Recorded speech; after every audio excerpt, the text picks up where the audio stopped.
नमस्कार मंडळी, good morning.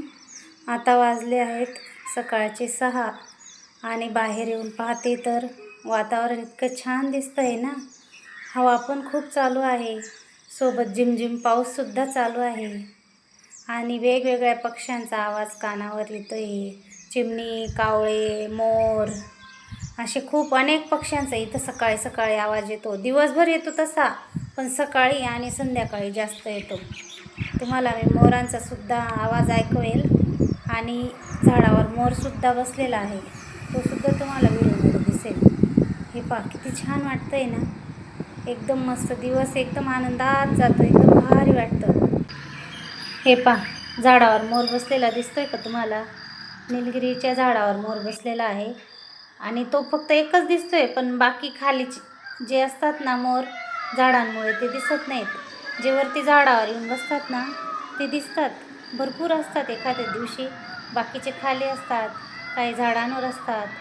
त्यामुळे सकाळी सकाळी एवढे जोरजोरात ओरडतात ना ते।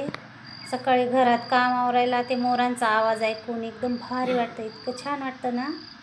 त्याच्यामुळे कामं एवढी पटापट होतात ना सकाळी। चला, आता दिवसभर कामांमुळे काही व्हिडिओ शूट करणं माझ्याकडून झालं नाही, कारण कामं खूप होती। इकडे जा तिकडे जा, बाहेरचे पण कामं असतात। आता डायरेक्ट संध्याकाळी दाखवते मी तुम्हाला मशरूमची भाजीची रेसिपी।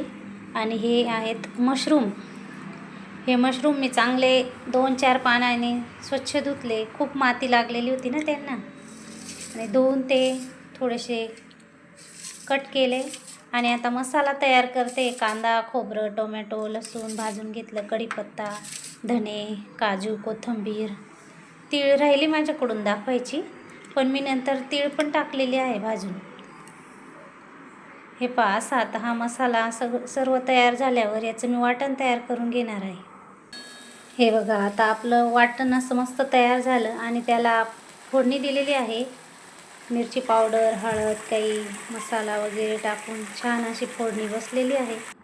आता बघा, छान अशी ग्रेव्ही तयार झालेली आहे आणि एकदम आता तेल सुटेपर्यंत चांगली परतून घ्यायची।